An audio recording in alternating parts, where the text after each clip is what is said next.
Halo, apa kabar rekan-rekan profesional pada pagi ini? Ya, pada hari ini kita membahas mengenai apakah dengan naiknya harga BBM yang dipengaruhi faktor geopolitik yang tidak pasti, kita harus memakai mobil listrik atau kendaraan listrik ya pada umumnya. Eh, karena hal ini bisa memangkas biaya transportasi. Ini penting.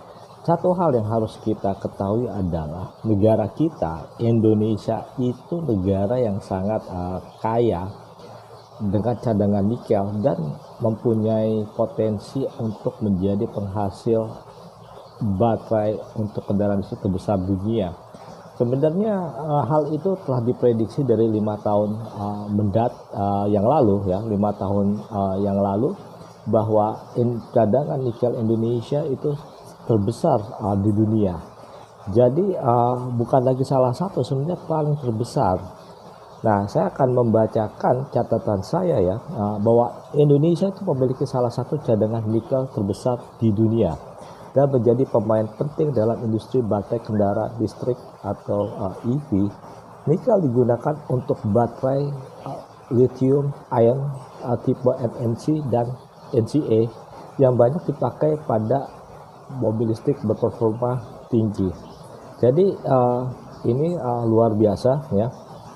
Nah, besarnya cadangan nikel di Indonesia, menurut data USGS tahun 2026, Indonesia diperkirakan memiliki sekitar 60 juta metrik ton cadangan nikel terbesar di dunia. Negara dengan cadangan besar lainnya yaitu yang pertama Indonesia 62 juta ton, Australia 25 juta ton, Brazil 16 juta ton, Rusia itu 8,3 juta ton. Mengapa nilai nikel itu penting untuk industri mobil listrik atau EV ya? Baterai EV membutuhkan material utama seperti nikel, lithium, kobalt, mangan. Nikel itu membantu meningkatkan kapasitas baterai, jarak tempuh mobil listrik, dan efisiensi energi. Nah, karena banyak perusahaan global tertarik berinvestasi di Indonesia untuk membangun yang pertama smelter, kedua pabrik precursor, yang ketiga sel baterai, dan hingga daur ulang baterai.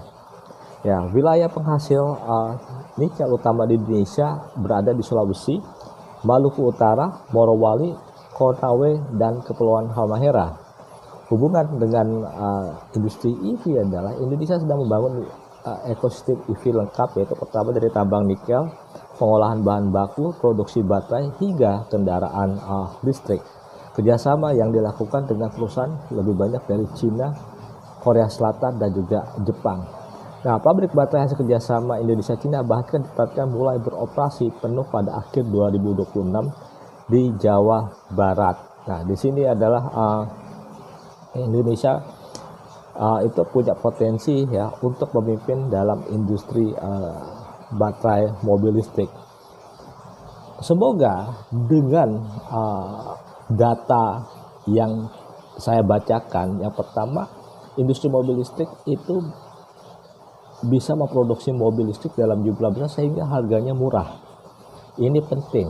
Yang kedua, tingkat polusi di kota-kota besar di Indonesia ini bisa dikurangi lebih dari 30% untuk menciptakan lingkungan masyarakat yang sehat. Yang ketiga, diharapkan ketika ada gejolak geopolitik yang menyebabkan harga minyak naik turun yang tidak pasti, maka biaya transportasi termasuk biaya logistik itu tidak terpengaruh. Ini yang harus dipikirkan ya. Jadi tidak ada lagi kita mengatakan biaya logistik mahal ya yang disebabkan karena BBM naik. Walaupun mungkin situasi tidak menentu, tetapi harga bisa ditekan dan mungkin bisa lebih murah. Dan ini adalah suatu hal yang harus Indonesia lakukan, bahwa kita harus mempersiapkan banyak insinyur yang bisa merakit mobil listrik, yang bisa merakit baterai listrik untuk menciptakan mobil listrik murah.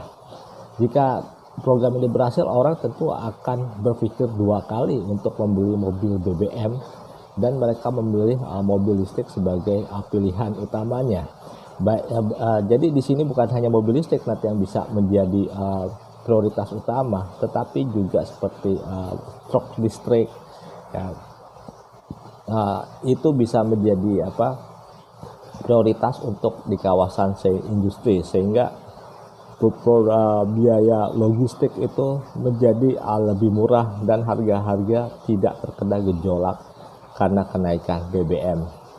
Nah, ini yang menjadi tantangan Indonesia adalah memberikan informasi yang benar tentang penggunaan kendaraan berbasis listrik, apakah itu mobil, motor listrik, sepeda listrik, ataupun truk, baik truk yang menengah maupun truk yang besar. Ya, ini adalah catatan yang saya buat. Saya mengucapkan terima kasih banyak ya. Terima kasih untuk menonton video saya. Saya Septian Darto dari Global Strategis.